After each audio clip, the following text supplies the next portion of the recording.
Монгол Улсын ерөнхийлөгчийн урилгаар өнөөдөр Австри улсын ерөнхийлөгч Монгол улсад айлчж байна.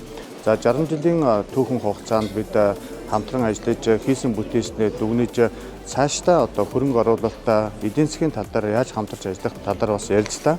Австри Монголын бизнесийн форум болж байна. Энэ бизнесийн форумд 200 орчим бизнес эрхлэгчид баялаг бүтээгчид оролцож байна. Австри улсын зүгээс Монгол улсын ерөнхийлөгчийн санаачлан хэрэгжүүлж байгаа хүнсний хангамж аюулгүй үндэсний хөдөлгөөн бид бүхний сайн мэддэг хүнсний хувьсгал үндэсний хөдөлгөөнтэй хамтран Монголын дотоодын үйлдвэрлэлийг хөгжүүлэх, мөн цэмцэн мад аж ахуйг хөгжүүлэх, дээрээс нь технологийн инновацийг Монголд нэвтрүүлэх тал дээр хамтарсан төсөл хэрэгжүүлэхээр ярилцлаа.